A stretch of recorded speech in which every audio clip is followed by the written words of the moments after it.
సావుగా బతికేదెలా కరుణించినా కాటేసినా నువ్వే కదా మనసా నువ్వే మబ్బుల్లో తేలుస్తావు మత్తుల్లో ముంచేస్తావు నమ్మించి మాయ చేస్తావు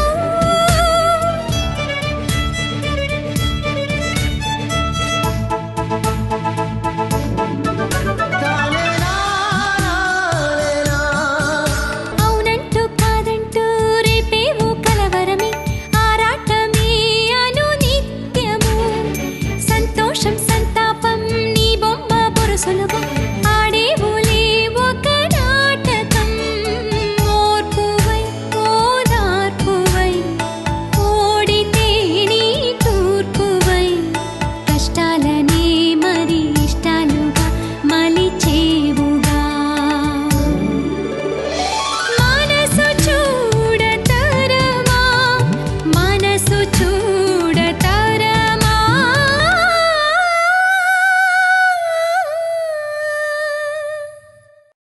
play with the emotions Ranganath. పర్వాలేదే, నాన్నగారిని బాగానే ఫాలో అవుతున్నావు. మీరు చెప్పినట్టే వాదించాను నాన్న, కానీ ఓడిపోయాను. పిల్లలకి ఏది నచ్చుతుందో తెలియటానికి మనకసలు పిల్లలుంటేగా. అప్పుడప్పుడు నాకేమనిపిస్తుందంటే ప్రార్థన, తనకి నాకు అసలు పరిచయమే లేదేమోనని. నాకుండా అమ్మ ఒక్కతేగా, నాన్న లేడుగా.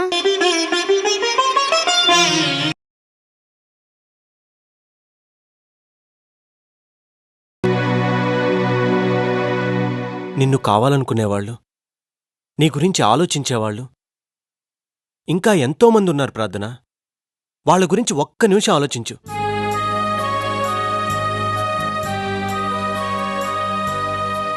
వాళ్ళు నీ ప్రేమ అభిమానాన్ని కోరుకుంటున్నారు.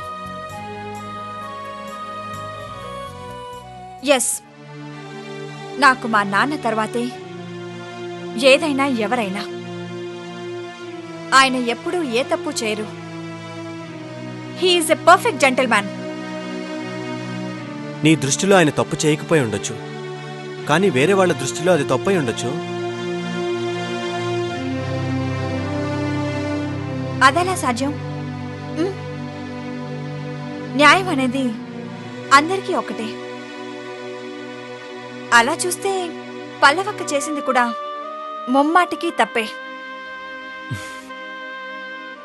ఒక వ్యక్తి మీద మనకి ప్రేమ లేనప్పుడు ఆ వ్యక్తి ఏం చేసినా తప్పే అవుతుంది.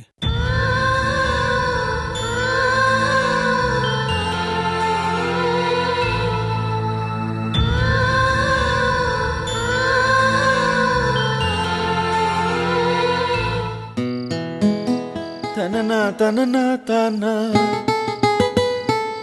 తనన నాన్న తాన నాన్న తానా పదము చేర్చి పాట కూర్చరాదా తననా తననా తానా. గుడ్. నువ్వు బాగా పాడతా అన్నయ్య. నువ్వు కూడా మా ట్రూప్లో జాయిన్ అవ్వచ్చు కదా, మాకు 1000 ఏనుగులు బలం వస్తుంది. నీ ఎగ్జామ్స్ ఎప్పుడురా? ఎప్పుడో నెక్స్ట్ మంత్ అన్నయ్య. రై, ఎప్పుడో నెక్స్ట్ మంత్ అంటే దగ్గరికి వచ్చినట్టేరా. ఎలా ప్రిపేర్ అవుతున్నావు? బాగానే ప్రిపేర్ అవుతున్నా అన్నయ్య. కానీ నీ రూమ్ చూస్తే అలా అనిపించట్లేదురా. అసలు పుస్తకాలు ఎక్కడ కనపడడం లేదు. రై, ఆటలు పాటలు మ్యూజిక్ ఇవన్నీ చదువు తర్వాతేరా.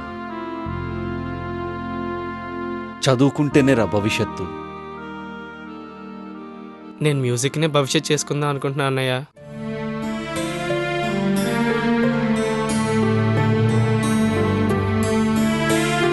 శరత్, పిచ్చాలోచనలు ఏం పెట్టుకోకు. అదేం కుదరదు.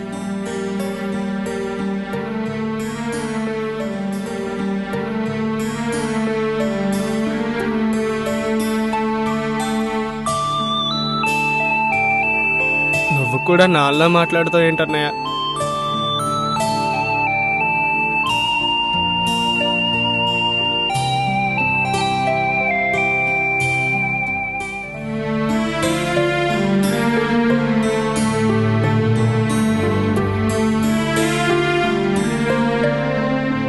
ఫ్యాషన్ డిజైనింగ్ అని, హోటల్ మేనేజ్మెంట్ అని, మ్యూజిక్, ఇలాంటి రంగాల్లో అంతమంది డబ్బు పేరు సంపాదించట్లేదు. అవి మనకు అచ్చిరావురా.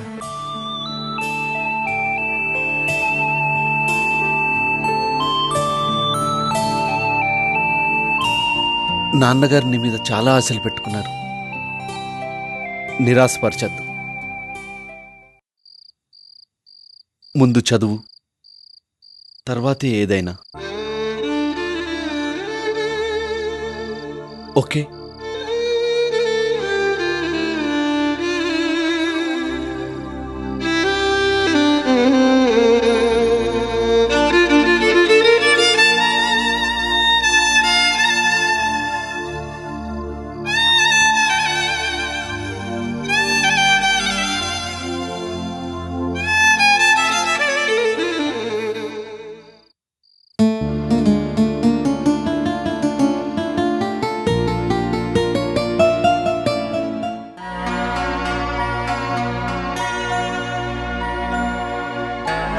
ప్రశాంత్ డియర్, ఏయ్, పేపర్స్ పడిపోతాయి.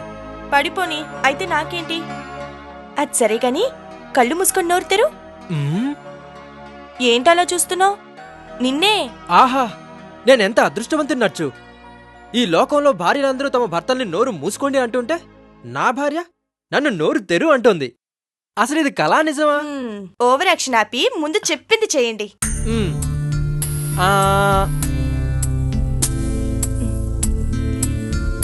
ఇదేంటో చెప్పుకోండి చూద్దాం. బందర్ లడ్డు.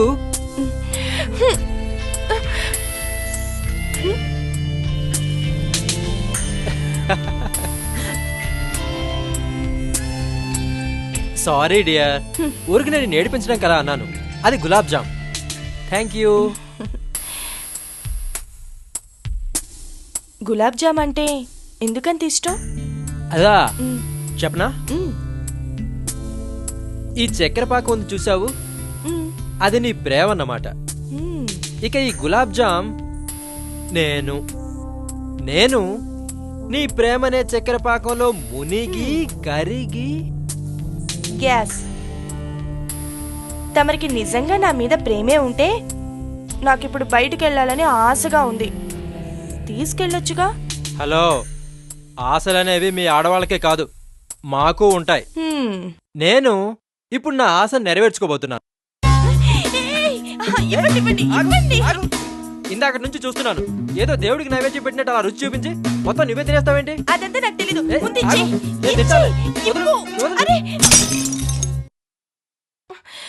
గోవిందా, ఎవరికి కాకుండా చేసావు. ఇప్పుడు సంతోషంగా ఉందా?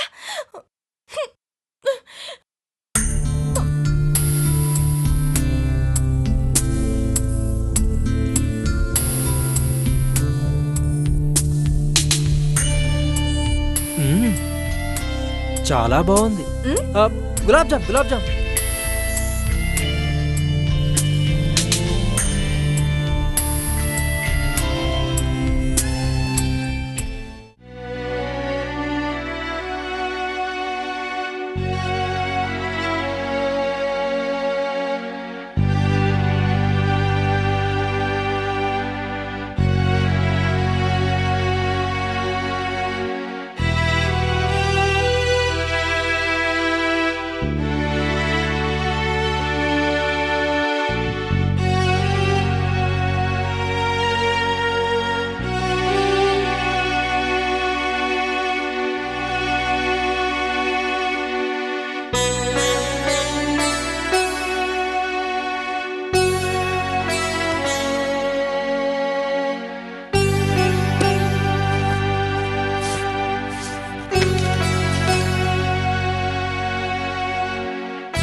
పల్లవి, రెండు మనసుల్ని దగ్గరికి చేర్చేది ప్రేమ, రెండు జీవితాల్ని ఒక్కటి చేసేది ప్రేమ.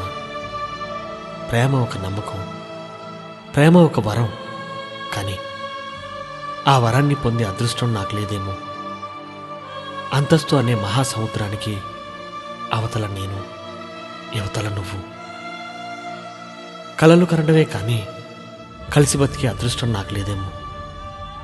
అంతస్తుల అవాంతరాల్ని ఎదిరించి ఒక్కటవ్వచ్చనే ధైర్యంతోనే మనం ప్రేమించుకున్నాం.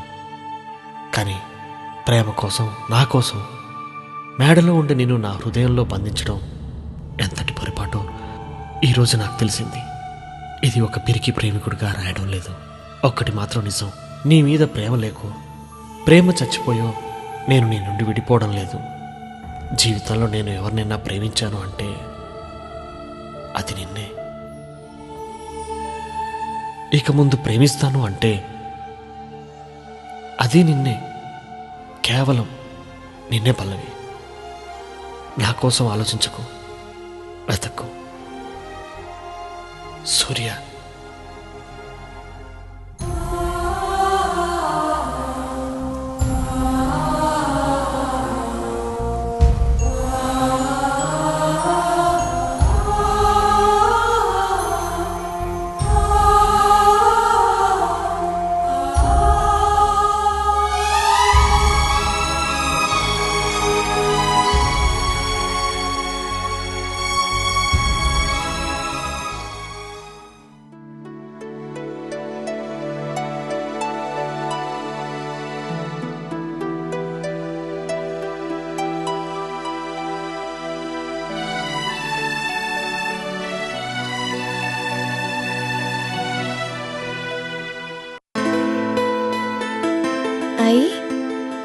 బాదం స్వీట్.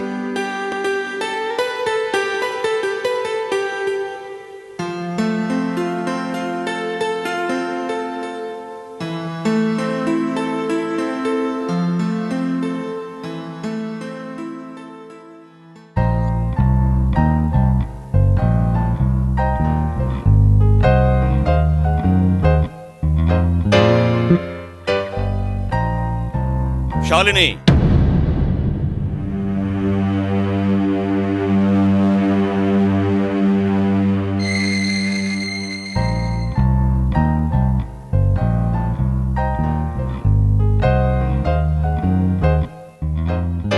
శాలిని, ఏం చేస్తున్నావు? అది నాన్న, నీళ్ళు, మంచినీళ్ళు, వాటర్ తాగుదామని వచ్చాను నాన్న. అవునా? సరే నిన్ను ఆగు, నాన్నగారు ఏం చెప్పారు? నిన్ను ఈ బాదం స్వీట్స్ తినొద్దన్నారా? మరెందుకు తెచ్చినట్టు? మా కోసం, మా అందరి కోసం. వా, చాలా బాగుందిరా. శరత్, ఇది అన్యాయం రా. నా కళ్ళ ముందే తింటున్నావు, నీకు పాపం తగులుతుంది. నిన్న రాత్రి కడుపు నిండా తినకుండా నాన్న వడ్డించారు, ఇప్పుడు నువ్వు తయారయ్యావా? చిపోరా, నేను నీతో మాట్లాడను. ఛీ, కోపం వచ్చిందా చెల్లమ్మ? నిన్ను చూస్తే జాలేస్తుంది. సరే, నీకు ఈ స్వీట్స్ పెడతా. నాన్నగారు వచ్చే లోపల తినేయాలి. నాన్నగారు చూసారో మన ఇద్దరం ఫినిష్.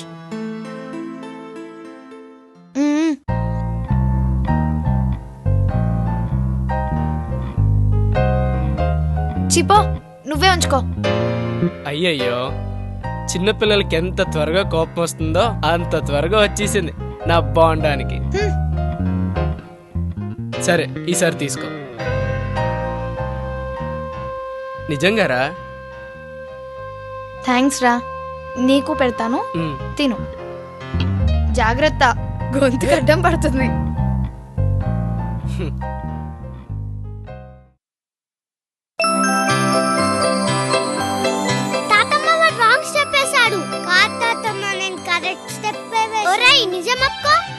నిజమే చెప్తున్నా. అబ్బా, పోట్లాడుకోకుండా ఆడుకోండ్రా. తాతమ్మ ఇక్కడికి వేయాల్సిన స్టెప్ ఇక్కడికి వేసాడు. సరేలేవే, తెలియకుండా వేచెళ్ళి ఆడు. నానమ్మ, నీతో ఒక ముఖ్యమైన విషయం మాట్లాడాలి. ఆట మధ్యలో ఉన్నాము, ఇప్పుడు కాదని అత్తయ్యకు చెప్పవా ప్లీజ్? ఏదో అర్జెంటు పని అయి ఉంటుందమ్మా. మా ఆట కంటేనా? సరే, ఇప్పుడు వెళ్ళి హోంవర్క్ చేసుకోండి. సాయంత్రానికి చక్కగా ఆడుకోవచ్చు. ఓకే? సాయంత్రం ఆడతావని ప్రామిస్ చేయి. ప్రామిస్. చీటింగ్ చేయనని ప్రామిస్ చేయి. పోరా, నువ్వే చీటింగ్ చేస్తావు. నానమ్మ అబ్బా, ఈ పెద్దవాళ్ళకి అస్సలు మర్యాద లేదు. పదరా. ముసల్ది ఇవన్నీ తీసుకెళ్ళు.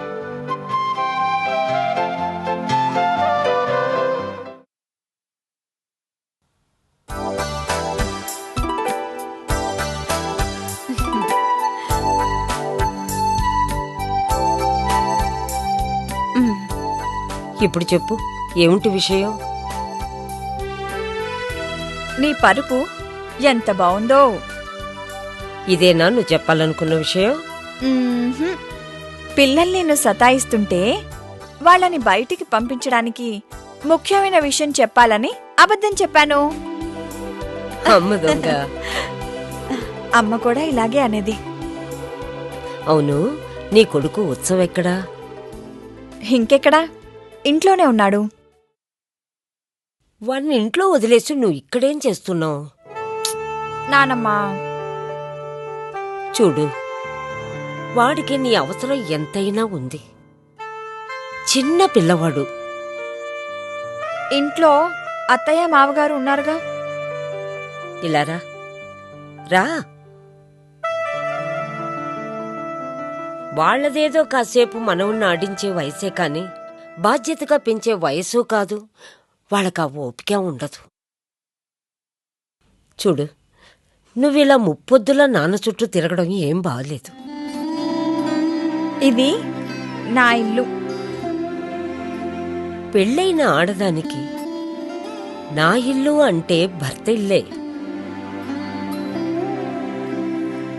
వాళ్ళని నిర్లక్ష్యం చేసి తప్పు చేస్తున్నావు. నేను ఏదైనా తప్పు చేస్తే సరిచేయడానికి మా నాన్నున్నాడు. నిన్ను పట్టించుకోకుండా మీ నాన్నే తప్పు చేస్తున్నాడు. మా నాన్న ఏ తప్పు చేయడు. తప్పు చేయకుండా ఉండడానికి మీ నాన్నేమన్నా దేవుడా?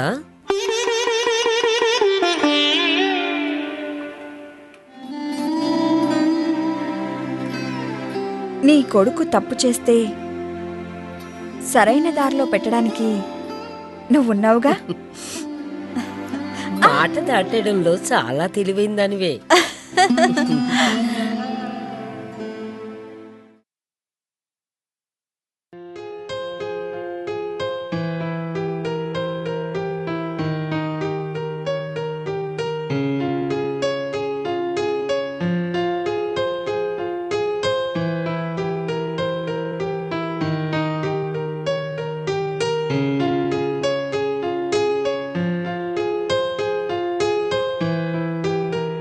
హాయ్ అన్నయ్య, ఏంటి ఇక్కడే నిలబడిపోయావు? లోపలికి రా. పిల్లలు పడుకున్నారుగా, వాళ్ళని డిస్టర్బ్ చేయడం ఎందుకని చూస్తున్నా. ఉత్సవ్ నా దగ్గరే పడుకుంటాడులే అన్నయ్య. నీకు అడ్డం ఎందుకమ్మా? అదేంటన్నయ్య అలా మాట్లాడుతున్నావు? నిజం చెప్పాలంటే వాడు మాకడ్డం కాదు, మేమే నీకడ్డం.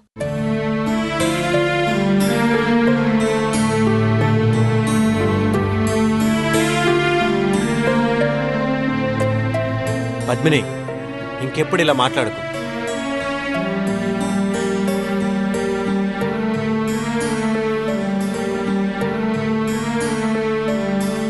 I'm sorry.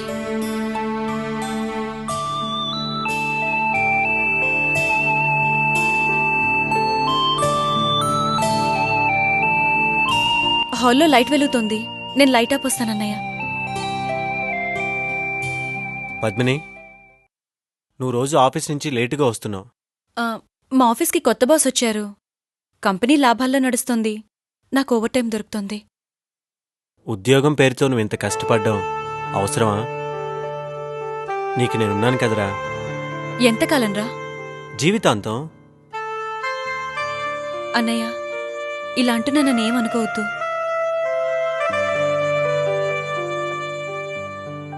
డబ్బెంత గొప్పదో అంతే చెడ్డది. అది మనుషుల్ని ఎంత త్వరగా దగ్గర చేస్తుందో అంతే త్వరగా విడగొడుతుంది. నువ్వు నా మీద చూపిస్తున్న ప్రేమ నాకు కోట్ల రూపాయలతో సమానంరా. దాన్ని నేను జీవితాంతం కాపాడుకోవాలంటే నాకు ఉద్యోగం అవసరం. నేను మాట్లాడుతుంది ఉద్యోగం గురించి కాదు. అన్నయ్య, హాల్లో లైట్ వెలుగుతోంది. కరెంట్ ఎక్కువ అవుతుంది. నేను లైట్ ఆపొస్తాను.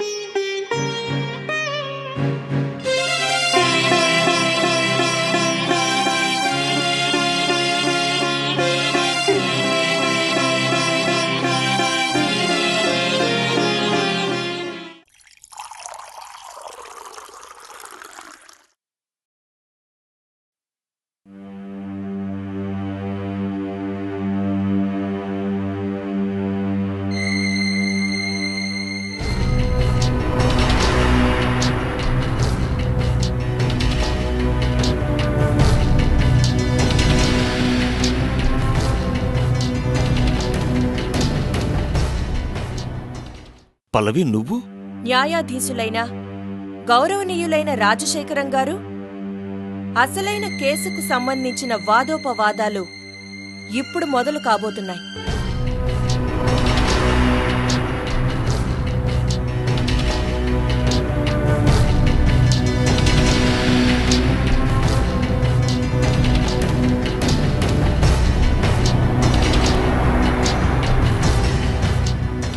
మీరు ఆ కామాక్షి హత్య కేసులో కూతురి కోసం హత్య చేసిన తండ్రిని అడ్డం పెట్టుకుని ఈ లోకల్లో తండ్రులందరూ మహాపురుషులు మహోన్నతులు అంటూ సర్టిఫికెట్లిచ్చారు గౌరవనీయులైన జడ్జి గారు. ఎందుకంటే ఆ తండ్రుల గ్రూప్లో మీరు ఉన్నారు కాబట్టి.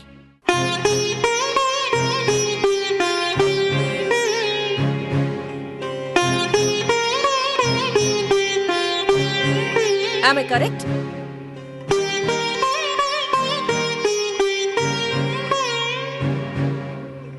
ఒప్పుకోవడానికి ధైర్యం కావాలి. It's okay. త్యాగమూర్తి మహాత్యాగి అయిన ఆ తండ్రి నిజంగానే కూతురి సంతోషం కోరుకున్నట్లయితే ఏనాడైనా సమస్య గురించి కూతురితో చర్చించాడా?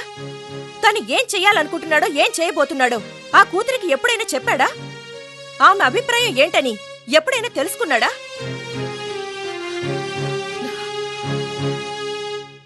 ఒక నియంతలా ప్రవర్తించాడు.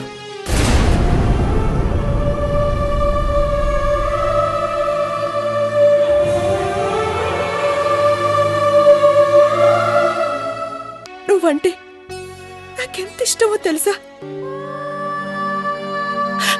నిన్ను ఎంతగా అభిమానిస్తున్నానో తెలుసా? పిల్లలన్న మాట వినగానే ఎందుకంత సీరియస్ అవుతావు? కలిసొచ్చే కాలం కోసం ఎదురు చూస్తూ ఆశగా బ్రతకాలి. మరికొందరికి ఏమీ కష్టపడకపోయినా అన్నీ దొరుకుతాయి. వాళ్ళని అదృష్టవంతులు అంటారు.